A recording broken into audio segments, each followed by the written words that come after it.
안녕하세요. 축진망입니다. 바르셀로나가 레반테 상대로 3대2 엄청난 역전승을 거뒀는데요. 처음에 2골 먹히고 내리 3골을 따라잡아서 역전을 했습니다. 오늘 경기는 선발 라인업에서 여러가지 눈여겨볼 포인트들이 많았어요. 출산 관련 이슈로 더용이 선발 출전하지 않으면서 카사도와 페드리가 3선을 맡았고, 쿤데가 있지만 2경기 연속 선발 출전하고 있는 에릭 가르시아, 그리고 레시포드가 선발 출전하면서 하피냐가 가운데 공격형 미드필더로 출전했습니다. 오늘 경기는 어땠는지 간단하게 제가 경기 보면서 느낀 점들 말씀드려 보도록 하겠습니다. 일단 선수들의 대략적인 위치를 보면 페드리, 카사도가 후방 빌드업 관여하는 모습들이 있었습니다. 기본적으로 카사도가 페드리보다는 살짝 더 내려가서 공을 받아주는 그런 빈도가 좀 높긴 했지만, 페드리가 더용이랑 짝일 때보다는 조금 더 내려와서 플레이하는 모습들이 있었습니다. 그래서 흔히 말하는 그 페드리의 2.5선 플레이보다는 조금 더 3선에 가까운 그런 느낌이 있었고요. 아무래도 카사도가 볼 배급을 더용만큼 완벽하게 해주지 못한 그런 부분들이 있었겠죠. 그리고 하피냐가 가운데 공격형 미드필더로 나오긴 했지만 우측에 좀 치우친 모습들이 느껴졌습니다. 그리고 발데가 사이드로 빠질 땐 레시포드가 안으로, 반대로 레시포드가 안에 들어왔을 때는 발데가 밖으로, 이런 느낌으로 플레이를 했던 바르셀로나입니다. 오늘 경기 사실 바르셀로나의 오프사이드 트랩 아직 2경기밖에 하지 않긴 했지만, 일단 오늘 경기에서만 한정적으로 느껴지는 건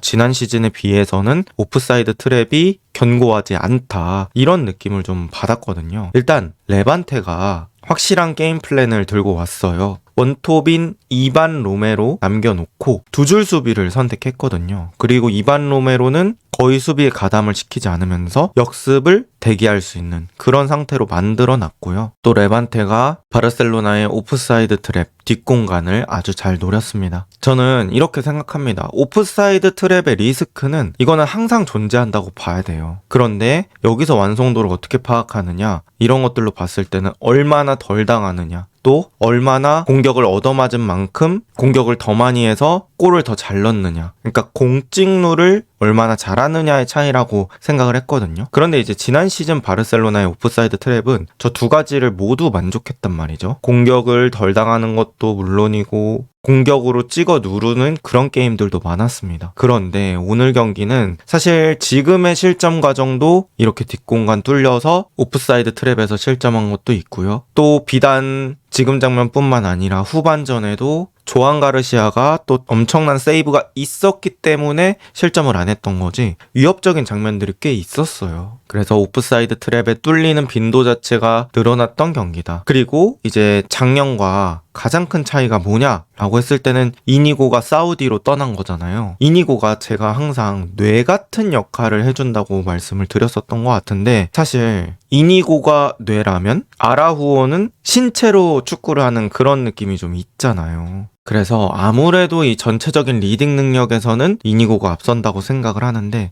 이니고가 없어서 그런지는 모르겠지만 이 오프사이드 트랩에 올라오는 타이밍, 일자가 맞는 그런 것들이 완성도가 높아 보이진 않았다, 이렇게 느낄 수 있을 것 같고요. 그리고 첫 번째 실점 과정에서 쿠바르시가 이반 로메로한테 거의 완전히 녹아버렸다? 완전히 속아버렸다? 이렇게 표현할 수 있을 것 같아요. 그래서 쿠바르시 아직 어린 선수니까 또 대인 수비 측면에서는 조금 더 성장이 필요하지 않을까, 이런 생각들을 했습니다. 그리고 이제 전반전에 종료되기 직전에 PK를 허용하면서 바르셀로나가 2대0으로 끌려간 채 후반전으로 들어갔는데요. 비교적 후반 시작하자마자 빠른 시간 안에 페드리가 동점골을 만들었어요. 근데 이제 페드리의 중거리 슈팅이 정말 어마어마했거든요. 사실 페드리가 경기에서 주로 볼 배급을 하잖아요. 그래서 공 왔을 때 옆쪽으로 뿌려주고 앞뒤로 뿌려주고 이런 것들을 하다 보니까 이번에도 이제 페드리 바로 앞에 있던 수비수가 페드리 또 옆으로 주겠구나 라고 생각을 하고 그런 것까지 생각한 위치에 서 있더라고요. 그러다 보니까 페드리가 또 슈팅할 수 있는 어느 정도의 공간적인 여유, 이런 것들이 생겼습니다. 그리고 이제 페드리가 슈팅을 하는데 지금 골키퍼 자세나 위치도 보시면은 골키퍼도 어느 정도 예측을 못한 것 같아요. 아까 말씀드렸던 것처럼 페드리가 볼 배급을 하는 거기 때문에 이 필드에서 뛰는 필드 플레이어뿐만 아니라 골키퍼까지 예측을 좀 놓친 게 있었다. 저는 이렇게 말씀을 드리고 싶고요. 그리고 이런 득점은 앞으로도 바르셀로나가 리그를 치르는 데 있어서 아주 필요한 득점이 될 겁니다. 왜냐면 바르셀로나는 뭐 지난 시즌 게임하는 거 봤을 때는 당연히 상대팀들이 이거 맞불러오면 안 되는 팀이구나, 좀 템팩하면서 시간을 보내보자, 이런 식으로 스탠스를 취하면서 나올 팀들이 많잖아요. 그러다 보니까 내려앉은 수비를 깰 수 있는 방법이 필요한데 짧은 패스로 쪼개서 매번 뚫는 건 한계가 있죠. 그때는 이런 페드리 같은 선수의 중거리 슈팅이 필요한데, 사실 뭐 대용 같은 선수가 중거리를 많이 시도하거나 중거리 슈팅이 엄청난 선수는 아니다 보니까 이 중원에서 중거리를 쏴줄 선수가 누구냐, 뭐 이런 얘기들이 있었던 것 같은데, 그런 부분을 충족해줄 수 있는 선수가 페드리다, 이런 것들을 느낄 수 있었던 장면이었습니다. 제가 기억하기로는 엘 클라시코인가? 그때 이제 야말의 패스를 받아가지고 중거리 넣었던 기억이 있거든요. 아마 코파델레이 결승전으로 제가 기억을 하는데, 어쨌든 페드리가 중거리 슈팅 능력 확실히 있는 선수다, 이런 것들을 깨달을 수 있었고요. 또 바르셀로나 무서운 점이 이런 거라고 생각해요. 뭐 야말이 득점이 없을 때, 하피냐가 터지지 않을 때, 레반도프스키가 없을 때 또 다른 에이스 역할을 해줄 수 있는 선수가 또 페드리다. 그래서 막아야 할 곳이 많기 때문에 또 힘든 팀이다, 이렇게 얘기할 수 있을 것 같고요. 그 다음에 경기 간단 선수 평가 한번 해볼게요. 먼저 에릭 가르시아입니다. 에릭 가르시아는 야말이랑 조합이 또 괜찮은 것 같아요. 야말이 또 워낙 화려한 선수고 공격적인 선수다 보니까 그런 것들을 또 화려한 선수로 맞추면 불협화음이 날 수 있거든요. 근데 야말의 화려함을 뭔가 탄탄한 담백함으로 채워줬다고 할까요? 야말의 뒤를 잘 받쳐주기도 하고 간단한 연계도 도와주고, 그 다음에 뭐 플레이하는 게 군더더기가 없습니다. 하면서 왜 저런 플레이를 하지? 이런 것처럼 이해가 안 되는 플레이는 별로 안 한다는 느낌 들거든요. 그래서 에릭이 그런 것들로 야말을 잘 보조해줘서 저는 에릭 이번 경기에서 또 좋게 봤고요. 레시포드는 아직까지는 바르셀로나에 녹아들지는 못한 모습입니다. 사실 레시포드가 잘했을 때는 뭐 공간이 되게 많은 순간에 빠른 스피드, 그런 것들로 오프 더블 침투해서 공 잡고 거기서 또 강력한 슈팅력, 이런 것들로 마무리했을 때가 제일 좋았다고 생각하거든요. 그게 이제 대표적인 시즌이 22-23 시즌, 테나와르에서 맨유 3등 했을 때 시절이란 말이죠. 근데 확실히 이제 내려앉은 수비에서는 레시포드가 어느 정도 고전하는 모습들이 있었습니다. 내려앉았을 때 풀백의 지원이 없을 때는 또 쉽지 않은 모습들이 좀 있고요. 확실히 그런 내려앉은 수비를 깨는 건 어떻게 보면 크랙이라는 그런 유형의 선수라고 해야 될까요? 그런 선수들이 잘하잖아요. 근데 레시포드는 사실 크랙보다는 윙 포워드에 가까운 느낌이 좀 있어서 이런 경기 양상에서는 쉽지 않았던 것 같습니다. 오히려 뭐 바르셀로나 상대로 맞불을 놓는 팀이랑 게임할 때 후반전에 레시포드 출전시켜서 그 뒷공간을 파괴하는 그런 역할은 또 괜찮을 것 같다는 생각이 들었고요. 그 다음에 이제 하피냐와 가비입니다. 하피냐는 공격형 미드필더로 선발 출전했고 후반전에는 다시 원래 자리로 돌아갔었는데요. 사실 공미 자리보다는 왼쪽 윙어가 더 낮게 느껴졌습니다. 아무래도 원래 하던 자리라 익숙해서 그런 것도 있는 것 같고요. 그 자리에 그냥 잘 맞는다는 느낌이 있습니다. 그리고 공을 많이 만져야 하는 상황, 그러니까 온더볼의 비중이 높아지는 상황에서는 또 조금은 아쉬울 때가 있더라고요. 그래서 제가 생각했을 때는 오프 더볼로 왼쪽을 찢는 게 조금 더 효과적이지 않을까, 뭐 이런 생각이 좀 들었습니다. 그리고 하피냐가 빠따가 좋잖아요. 그래서 왼쪽에서 그냥 대각선으로 강력한 레이저 슈팅도 할 수 있는 선수기 때문에 왼쪽에서 기용해보는 거 어떨까, 뭐 이런 생각들을 했습니다. 그 다음 이제 가비인데요. 카사도가 전반전에 선발 출전하고 가비가 후반전에 카사도와 교체되어서 나왔는데, 저는 카사도에 비해서는 경합에서 더 괜찮다는 느낌 많이 들었어요. 가비가 카사도랑 키는 좀 비슷하긴 하지만 또 신체적으로 조금 더 다부진 느낌이 저는 좀 더 있다고 생각을 해서 경합이나 뭐 활동량 이런 것들에서 좋다고 느꼈고, 또 패스 안정성도 가비가 저는 더 낫다고 느꼈습니다.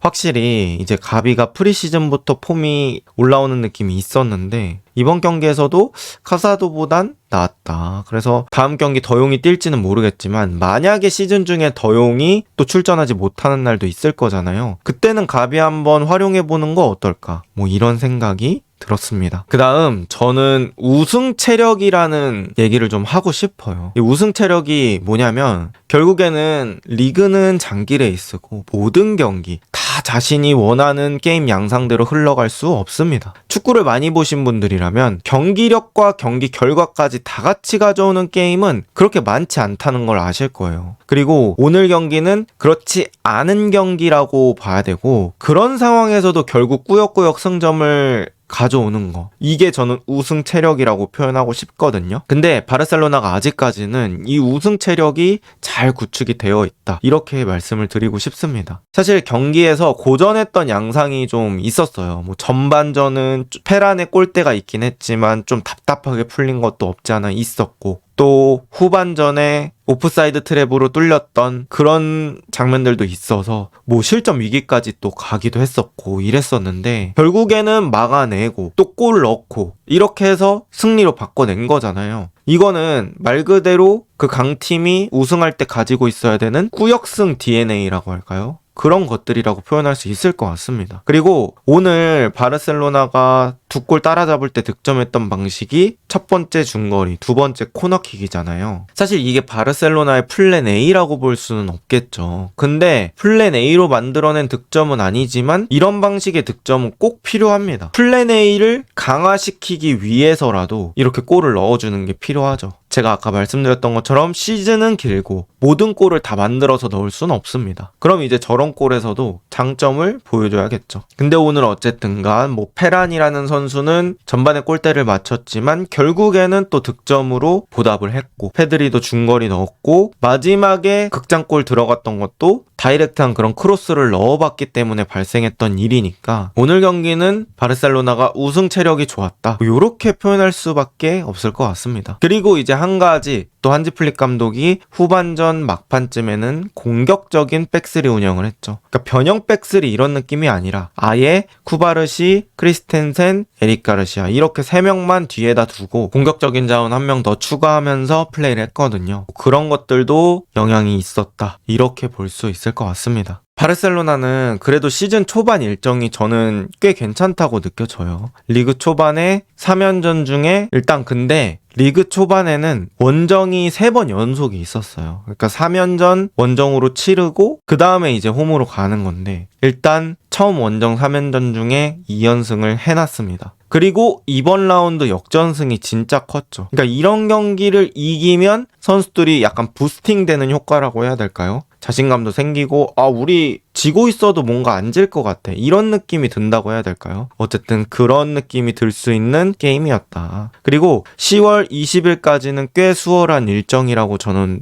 보고 있거든요. 뭐 소시에다드, 세비야, 발렌시아 이런 팀들이 있지만 사실 옛날에 그런 명성을 가진 정도의 퍼포먼스가 나오는 팀들은 아니기 때문에 그렇게 볼 수 있을 것 같고, 초반에 승점을 누적시키는 게 또 중요하게 될 것 같아요. 24-25 시즌에 바르셀로나가 초반에 되게 연승가도를 달리면서 승점을 잘 누적시켰잖아요. 그런 것처럼 이번 시즌도 이 좋은 일정에서 승리를 많이 누적시켜 놓는 게 좋을 것 같다, 이렇게 느꼈습니다. 여러분은 이 경기 어떻게 보셨나요? 이번 영상은 여기까지입니다. 좋은 하루 보내세요.